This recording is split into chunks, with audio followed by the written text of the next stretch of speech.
Ito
na po, palabas na po tayo. Isa po ako nalangin mga kaibigan. Ito yung labas po ng shorts po ng bando po. Simbahan po ng bando mga kaibigan. So yan. Boss, kakanin ka niyan. Yan, palabas na ako.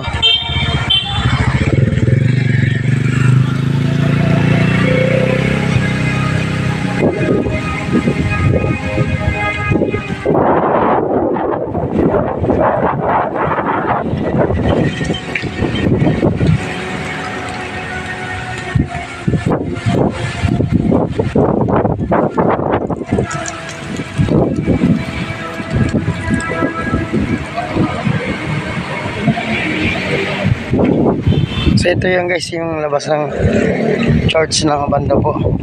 So nanalangin lang po ako kasi nga gumaling po ako sa aking sakit nga po. Dahil nga po sa aking pananalig na mataimtim yung aking pagdadasal po na sana po pagalingin po tayo ng ating mahal na po Santa Clara po, no? Sa nagpagamot din po tayo para po paano po yung ating sakit, no? So yan, dininig po yung ating panalangin ng Panginoon upang po yung magampanan at maisatupad ang ating mga kahilingan dahil po sa aking sakit po na ako ay nahirapan gumaling sa aking sakit na po dahil nakailang doktor na po ako, ilang na po ako na pinuntahan. So yun nga, dahil sa dami ko na napuntahan na private doctor, napunta pa ako sa public na hospital, hindi pa rin ako gumagaling. Napakaraming ng doktor na pinuntahan mga idol. So yan, medyo nahirapan ako. Salamat po, mahal na Panginoon. Oy, shout out! Magandang hapon. So yan, guys, pumunta kayo dito sa harapan ng bando ngayon. Ubusin nyo na itong paninda dito ng kaibigan ko dito, yung popcorn. So libre tikim mga kaibigan. So yan, mapapalis na ako. So babalik ako dito mga idol kasi nga tawag nito, pupunta ako sa mamaya sa pinapagamutan ko nga. Yan. Shout out po sa aking pinapagamutan nga dahil nga ako mga idol. Yan. Sa aking sakit nga, hinga lang talaga. simula nung inubo ako. So 2 buwan, 3 months na ang aking ubo, mga kaibigan. Hindi pa ako gumagaling. Kaya minabuti ko mga idol na pumunta dito sa simbahan dahil nga po yung aking pangako na pagbukas na ako gumaling po, linggo-linggo po ako magsisimba. So hindi pa po nag-umpisa ang misa. So pumunta na po ako ng simbahan upang makapanalangin po ako sa aking mga kasalanan, mga nagawa. So naghingi po ako ng tawad para po yung karamdaman malunasan at mawala ng tuluyan, no? So yan, kailangan talaga pananalig lang sa Panginoon upang ang ating kalakasan ay lalo pang mapagbigyan o bibigyan pa tayo ng dubling lakas, no? Dahil nga po tayo, isa lang po tayong tao upang magkaroon ng karamdaman. So ika nga pagsubok lang po ng Panginoon, kaya nagawa sa atin to, no? Basta may pagsubok mga kaibigan, kailangan kakayanin.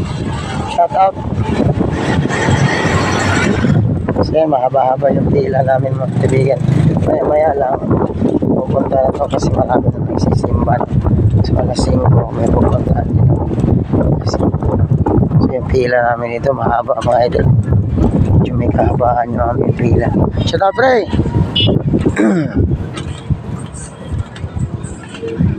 So kanina umalis muna ako dito sa pila dahil nga dahil nag-ano nga ako.